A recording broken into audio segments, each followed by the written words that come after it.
Hello everyone, எல்லாரும் எப்படி இருக்கீங்க? இன்னைக்கு நம்ம வீட்டிலேயே சுவையான தேன் மிட்டாய் எப்படி பண்ணலான்றதை பார்க்க போகிறோம்.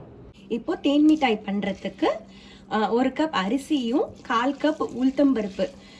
அரிசி என்ன அரிசி எடுத்திருக்கேன்னா இட்லி அரிசி, புழுங்கல் அரிசி எடுத்திருக்கேன். அரிசியும் உளுந்தும் 4 மணி நேரம் ஊறணும். இது ஊறினதுக்கு அப்புறமா இப்போ இப்படி இருக்குது. இதை நம்ம மிக்சிலையும் அரைக்கலாம், கிரைண்டர்லேயும் அரைக்கலாம். நான் இப்போ மிக்சியில் அரைக்க போகிறேன். இப்போ மாவு ரெடி பண்ணியாச்சு. இதை பார்த்தீங்களா, இந்த மாதிரி டெக்ஸ்சரில் ரெடி பண்ணிட்டோம். இப்போ நம்ம சுகர் சிரப் ரெடி பண்ண போகிறோம். சுகர் 1/2 கப் எடுத்துருக்கிறேன். அதுக்கு 3/4 கப் தண்ணி ஊற்றிக்கிறேன்.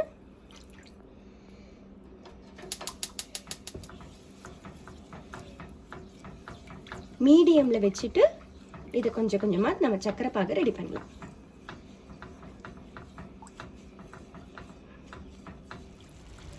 இப்போ பார்த்தீங்கன்னா நல்லா சுகர்லாம் டிசால்வ் ஆகிடுச்சு.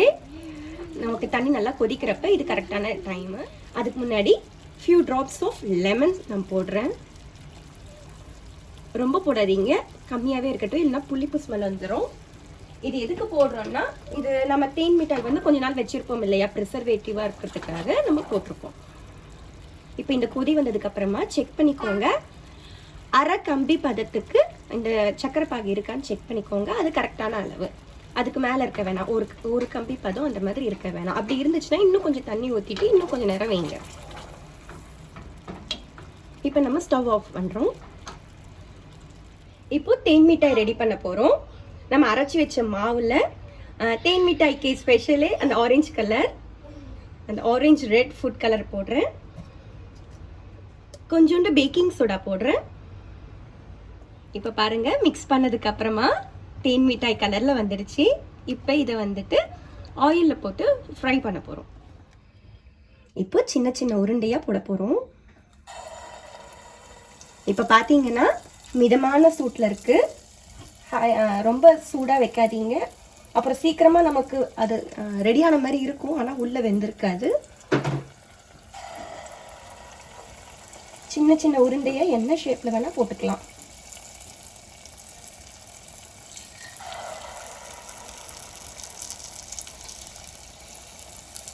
ரொம்ப உங்களுக்கு தண்ணியாக இருக்குன்னா லைட்டாக அரிசி மாவு சேர்த்துக்கோங்க, கொஞ்சம் திக்காயிடும்.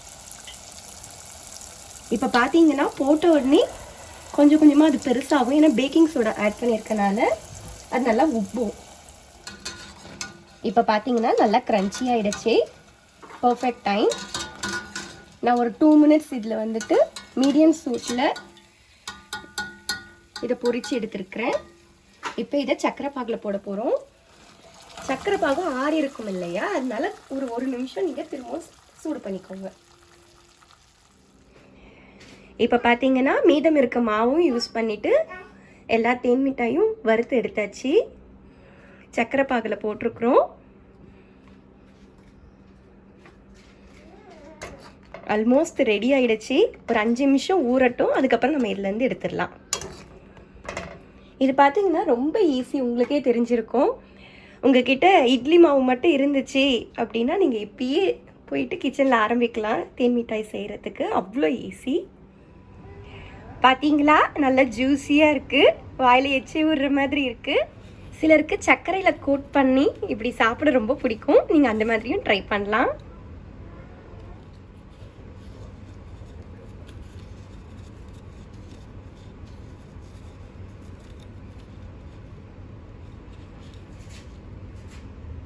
இது சுகர் கோட் பண்ணது. இது இன்னும் அருமையாக வந்திருக்கு, நல்ல ஜூஸியாக வந்திருக்கு. இப்போ நம்ம தேன் மிட்டாய் ரெடி. என்னோட தித்திப்பான தேன் மிட்டாயோட அனுபவம் என்னன்னா, சின்ன வயசில் அம்மா ஏதாவது காசு கொடுத்தாங்கன்னா அதை சேர்த்து வச்சுட்டு பக்கத்தில் இருக்க பெட்டி கடைக்கு போயிட்டு அண்ணா ஒரு தேன் மிட்டாய் 2 தேன் மிட்டாய் கொடுங்க அப்படின்னு சொல்லிட்டு வாங்கி சாப்பிட்றது. உங்களுக்கு அந்த மாதிரி ஏதாவது அனுபவம் இருந்துச்சுன்னா கீழே கமெண்ட்டில் போஸ்ட் பண்ணுங்கள். மறக்காமல் லைக் பண்ணுங்கள், ஷேர் பண்ணுங்கள், யாயும் சேனலுக்கு சப்ஸ்கிரைப் பண்ணுங்கள்.